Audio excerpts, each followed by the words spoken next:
Hello my dear students.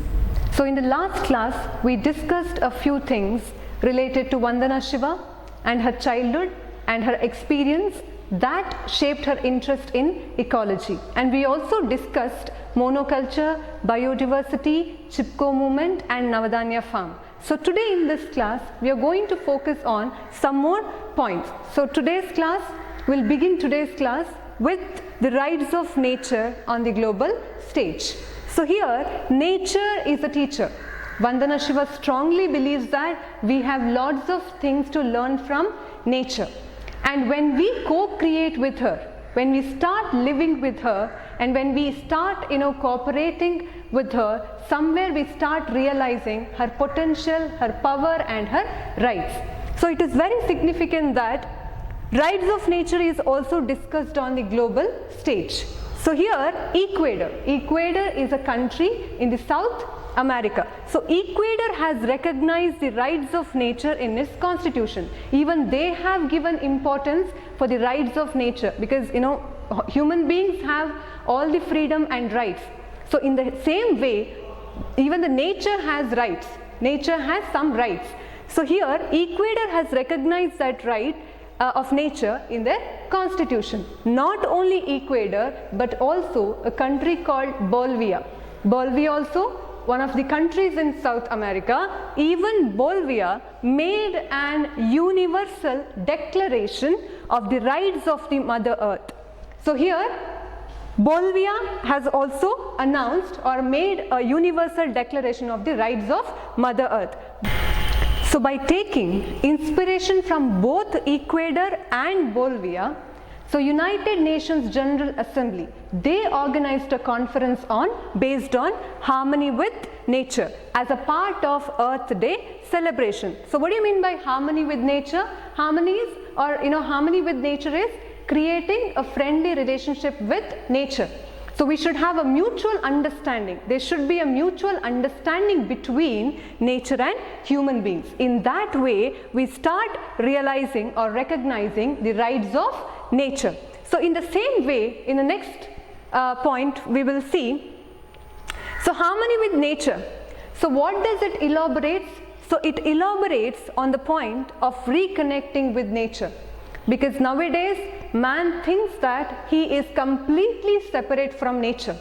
And our mentality is like, we have got nothing to do with the nature. We are harming nature and we are taking everything from the nature. Instead of protecting her, what are we doing? We are dominating her and we are showing our atrocity over her. So that has to be changed. So we have to reconnect with the nature. How earlier, in olden days, how people used to be connected with nature. They used to treat mother as well as nature as God or religious things. But nowadays, the perception has already changed. So that is why here, the harmony with nature that elaborates on the concept of reconnecting with nature. It also mentions, I would like to quote, it is here, ultimately, environmentally destructive behavior is the result of failure to recognize that human beings are an inseparable part of nature and that we cannot damage it without severely damaging ourselves. So beautifully mentioned here. So eventually, so whatever the destructive behavior that man is showing towards nature, so that is nothing but that is a result of failure. Man has failed to recognize that human beings are an inseparable part of nature. So as I said, most of the people today, they think that we are separate from nature, which is not true. Because we cannot live without nature, we cannot stay away from nature. So if we want to survive, then we have to protect our nature. So that is why it is our failure to recognize or identify that human beings are an inseparable part. Nature is part and parcel of our own life. So we are an inseparable part of nature and we cannot damage it. As I said, damage in the sense, you can see deforestation is taking place everywhere, right? That itself is a damage. So that is why here he says, if you keep on cutting down the trees, so there will be no future, right? There will be no pure air, there will be no rainfall. So somewhere we are writing our own, we are waiting our own bad days, or we are leading or traveling towards a disaster. So that is why here it says that we cannot damage it. We cannot damage, it refers to nature. We cannot harm nature without severely damaging ourselves. That means we have to be ready to face the music. What do you mean by face the music? We have to face the consequences of our own actions. If you are damaging nature today, definitely one day we are going to damage ourselves, because we have lots of examples nowadays. Even in the last year, we have seen so many places, beautiful places, were being drowned, right, because of floods and landslides, and that happened because of deforestation. So that is the action of man. So when it falls, when nature is being ruined, that means we are also going to be end our lives in this along with the nature. So we cannot damage it without severely damaging ourselves. So we'll go to the next point, where it speaks about, or where it speaks about disharmony with nature. So what do you mean by disharmony with nature? So harmony with nature is having a mutual understanding. So what do you mean by disharmony? There is no cooperation from the man towards the nature. We are not cooperating nature, we are not protecting her, right? Somewhere we are all using her for personal gains. Nature is used for a personal gains or for making money. So Cormac Cullinan. So Cormac Cullinan is South African environmentalist. It is given here. So Cormac Cullinan he introduced the concept apartheid. So what do you mean by apartheid? Apartheid means separateness. So apartheid in Africa. So to end the violent separation basis of color. So in the older days, or so many years ago, in South Africa there was segregation between whites and blacks. Black people, they were dominated, discriminated by white people, and there was a color discrimination. People were,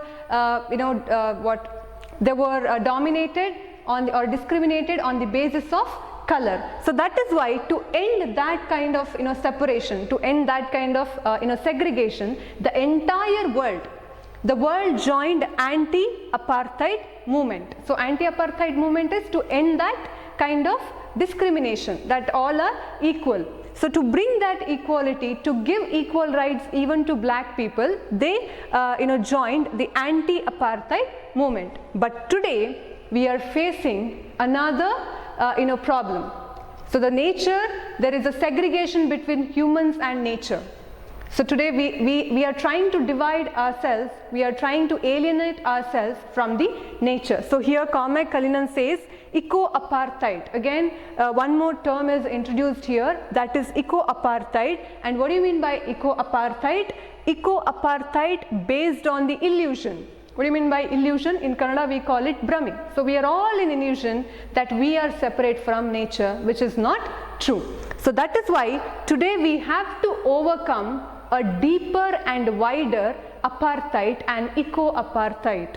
So we have to think that we cannot be separated from the nature. So we have to come over, or we have to overcome eco-apartheid, which means, or which is based on the illusion of separateness from nature in our minds and lives. So we have to think that we cannot be separated from nature. Again, please remember these terms: apartheid, eco-apartheid. So there are possibilities that this can be asked for 1 mark. Apartheid means separateness, but eco-apartheid means illusion of separateness from nature in our minds and lives. So this is all about, or this is what she discusses under rights of nature on global stage. So we'll go to the next point, where she speaks about Mother Earth.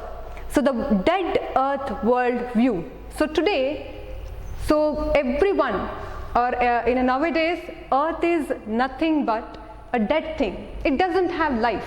But in earlier time, earth was treated as mother. It was a religious, and earth was very vibrant, lively in earlier times, before the beginning of industrial revolution. But as I said, when the scientific revolution began, everything changed there. So people started questioning everything, even the old beliefs and everything. So in the same way, all these religious beliefs, they were considered as blind belief.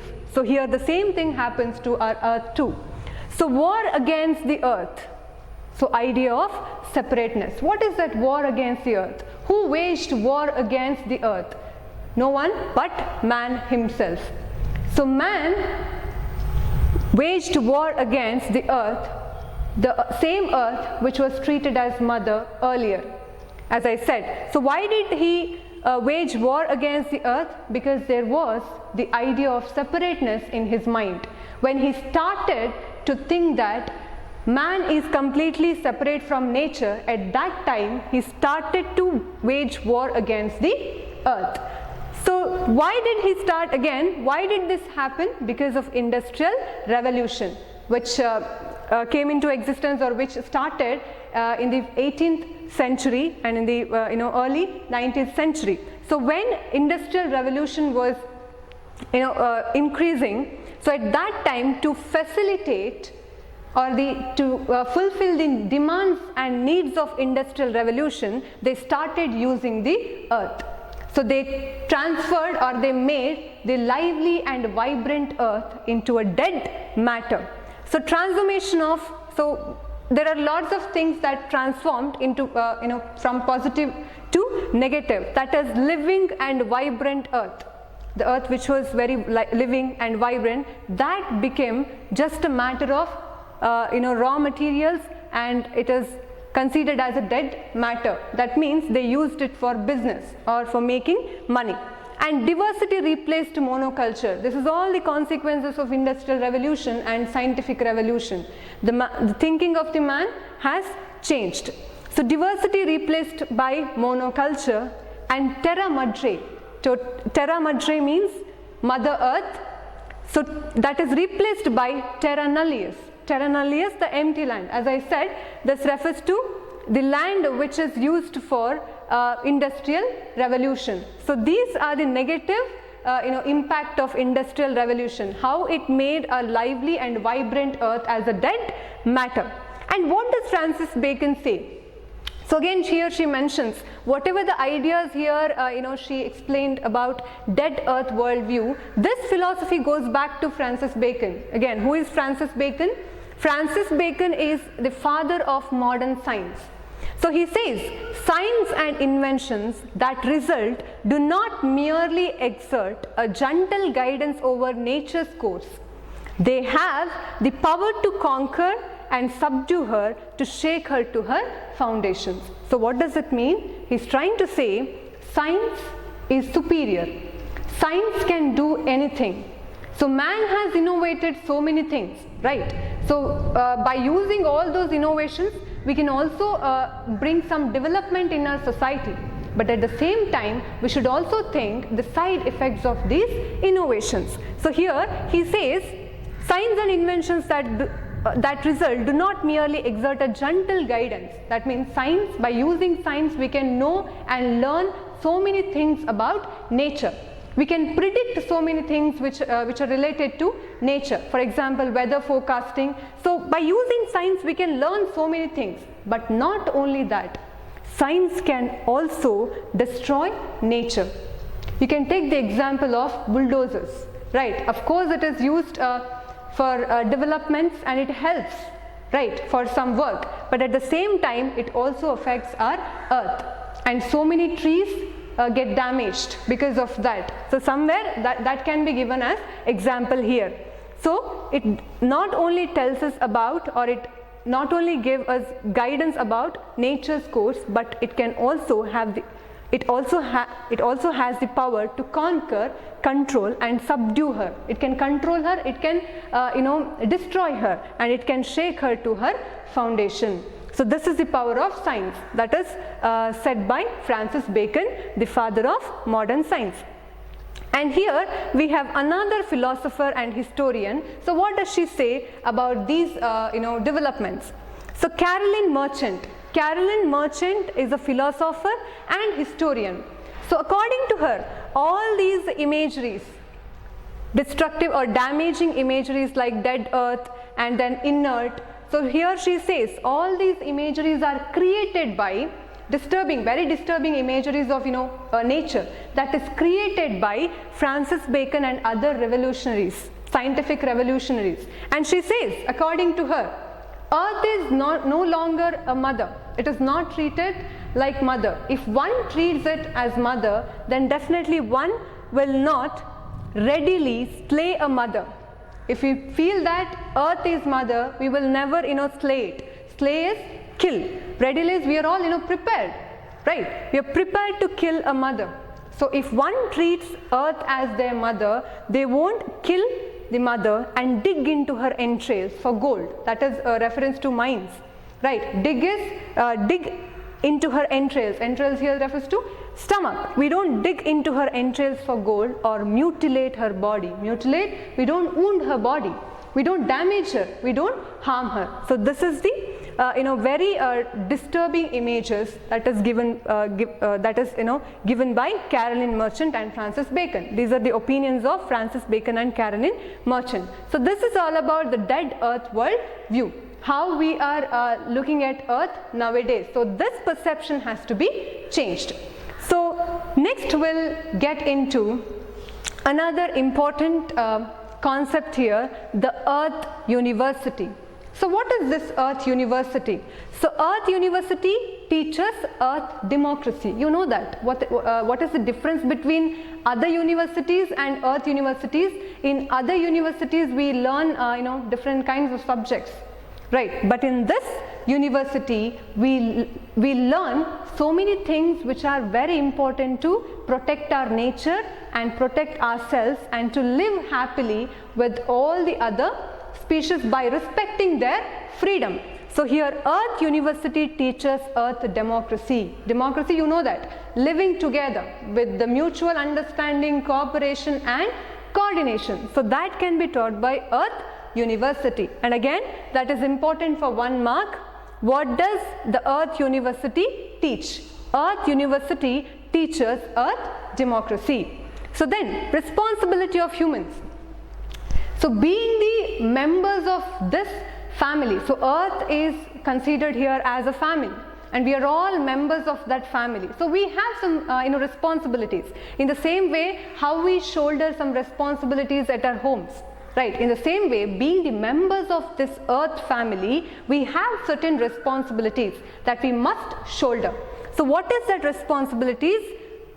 Of being responsibility of humans to recognize, we have to identify, protect and respect the rights of other species, because man thinks that this entire world, this entire planet, that is only at the disposal of man, but that is wrong. We have to respect each and every creature here. Every species and every creature has a right as we have. So we have to respect their freedom. We have to respect their rights and it is our responsibility to protect them. Without them, definitely there is no life, right? So that is why responsibility of humans as the members of Earth family to recognize, protect and respect the rights of other species. We have to follow that. And then what is Earth democracy? Earth democracy is a shift from anthropocentrism to ecocentrism. So what do you mean by anthropocentrism? Anthropocentrism means where man stands at the center. So all the man is important. He is in the center. So here Earth democracy teaches that it is a shift. There should be shift from anthropocentrism to ecocentrism. What do you mean by ecocentrism? Where nature stands at the center. So we have to give importance to nature. If we want to survive, then there should be nature and we have to protect it before it completely get destroyed. So the Earth democracy is a shift from anthropocentrism to ecocentrism. So now, where is Earth University located? So here she says Earth University located at Navadanya Farm. Why does she say that? Because Navadanya Farm is a movement and Navadanya Farm is a movement and it promotes biodiversity, and that is why they collect a different and varieties of seeds there, and that is why she says Earth University, that is located at Navadanya farm. So these are important under the Earth University. So the perception or the paradigm, the view of a man, that has to change. So we should have a ecological paradigm or viewpoint. So we have to give importance to nature. We have to try to save her for our survival. So what is next? So we are going to explain poetry of the forest. So what is this poetry of the forest? So the Earth University. So the Earth University, which is located at Navadanya farm, and that is inspired by Rabindranath Tagore. So she mentions that she has taken inspiration from Rabindranath Tagore to establish the Earth University at Navadanya farm. So Rabindranath Tagore, as you all know, he is a national poet and Nobel laureate, and he has also started a school named Shanti Niketan in West Bengal. So what does that school promote? It is a forest school, and he started it to take inspiration both from nature and create Indian cultural renaissance. So here Tagore strongly believes that whatever the culture that we have today, the Indian culture that we have today, that is influenced by Indian forest. So that is why even in his school he teaches about, or the school teaches about nature and then Indian, to create Indian cultural renaissance. So again, what else he says here, one more thing I have to mention. In your textbook, page number 27, there is a paragraph which is chosen from the essay Tapovan. Tapovan is forest of purity. So what does Tagore write there? So Tagore writes about biodiversity. So he says forests are the sources of biodiversity, and it is a storehouse of biodiversity. So different kinds of species, they all live together without any fighting. Not like us, not like human beings. We fight each and every day. Right, not like that, but they all live together just like a family. So this is why he says we have to learn something from forest, and that is why to create the Indian cultural renaissance, right? And also here Tagore's this essay Tapovan, that explores on the Tagore's ideas and views on forest religion, and it has also influenced the Indian society. How did it influence Indian society? Because forest culture, what do you mean by forest culture or the culture of the forest?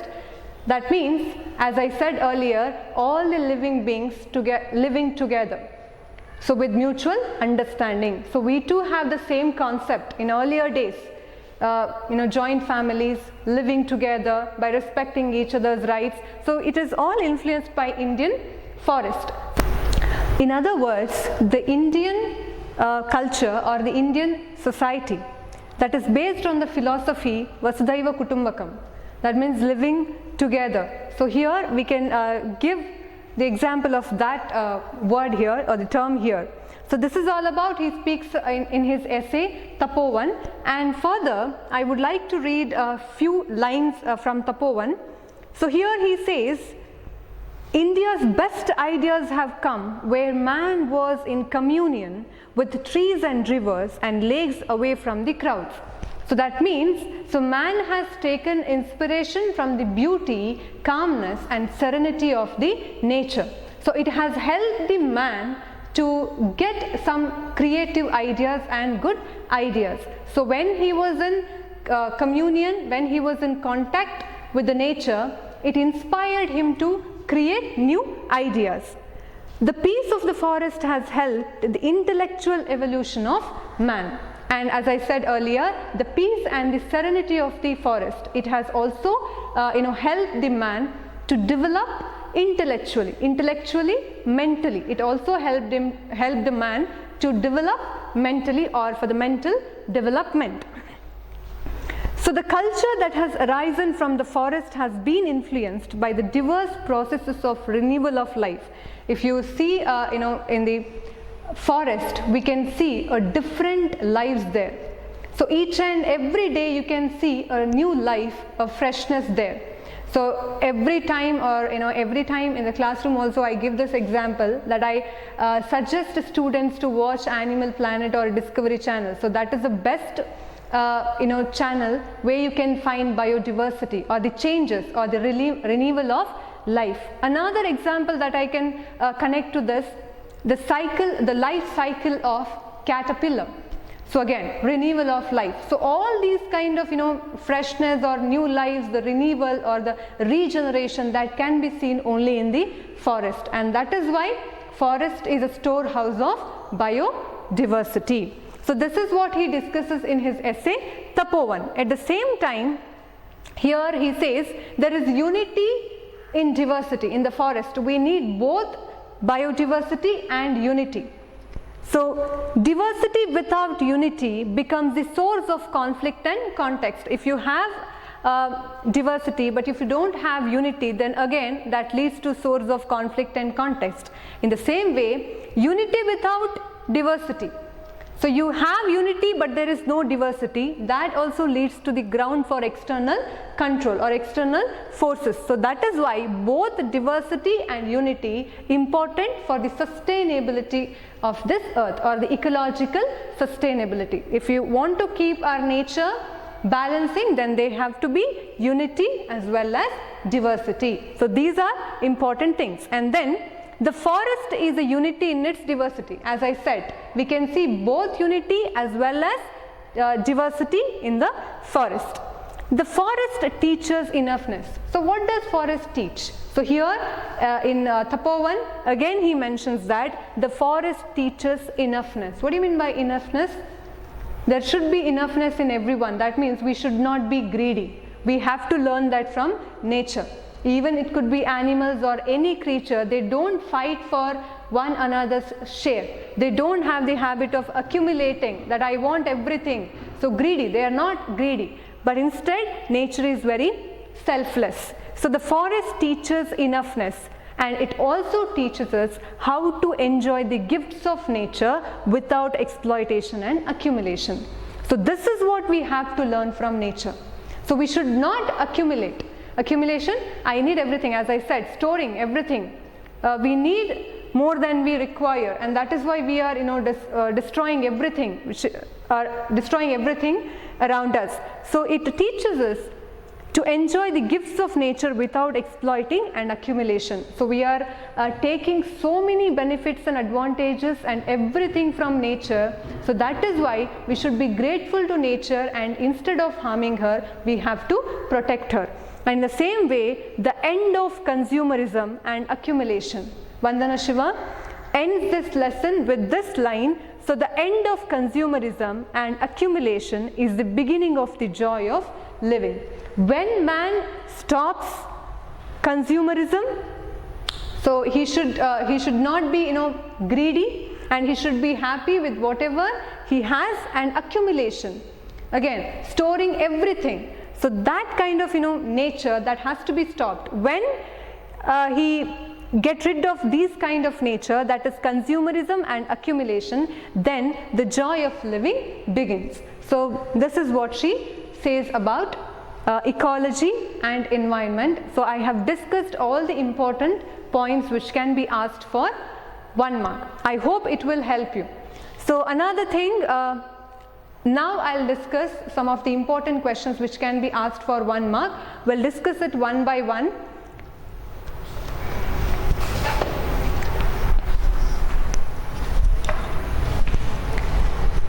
So look at the questions here. So the first question, we have discussed all this in the previous class, in the previous session when we started Vandana Shiva's lesson. So the first question, where did Vandana Shiva's ecological journey start?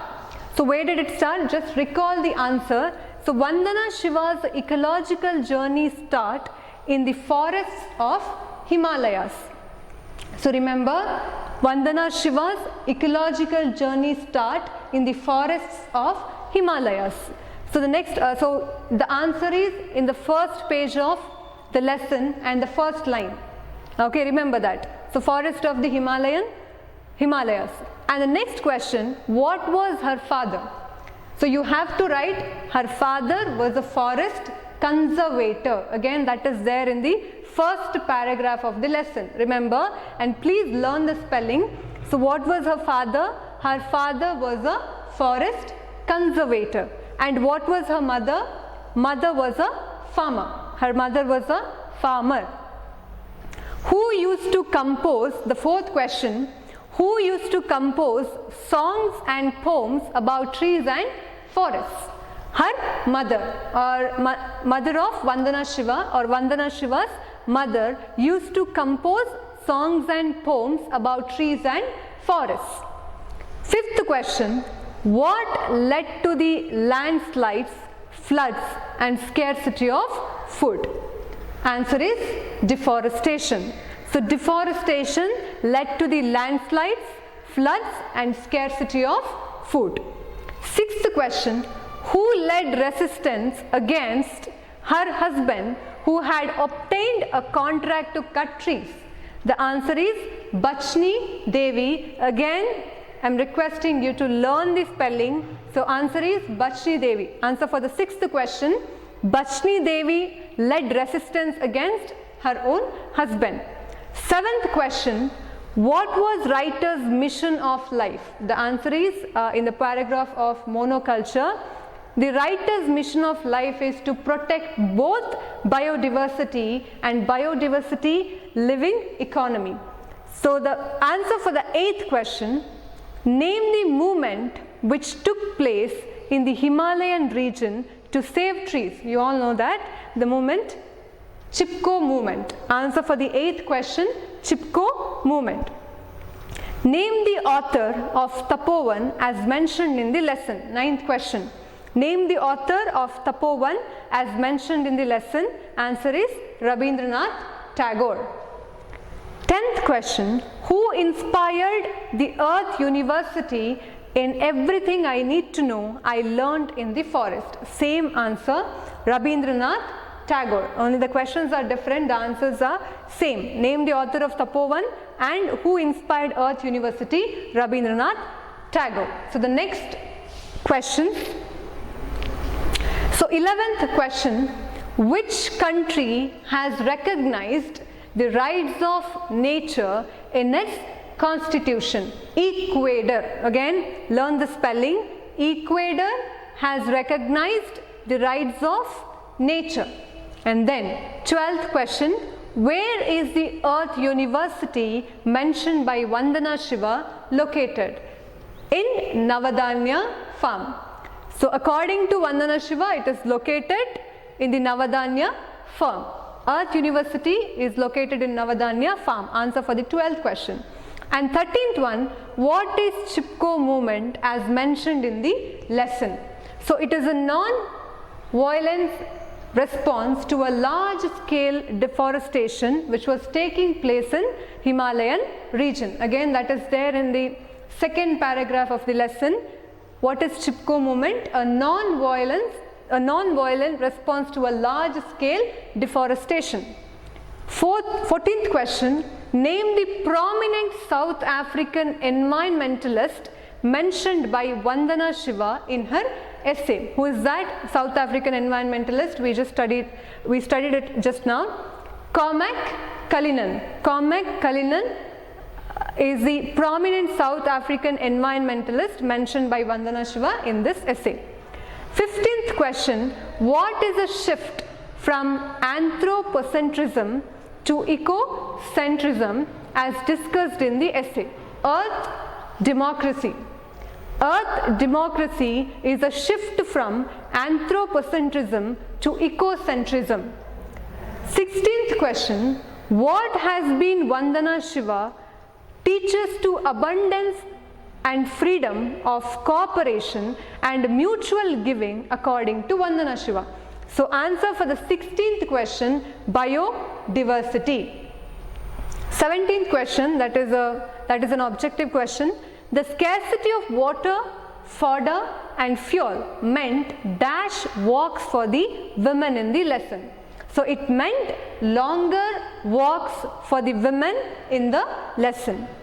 18th question, what is the beginning of joy of living according to Vandana Shiva? So the last line that we discussed now. So what is the beginning of joy of living? So end of consumerism and accumulation. End of consumerism and accumulation is the beginning of joy of living according to Vandana Shiva. And 19th question, what does Earth University teach? Earth University teaches Earth democracy. So Earth University teaches Earth democracy. 20th question, what has replaced biodiversity according to Vandana Shiva? We all know that biodiversity has been replaced by monoculture. Biodiversity is replaced by monoculture according to Vandana Shiva. So these are the important questions which can be asked for 1 mark. I hope it will help you. Thank you.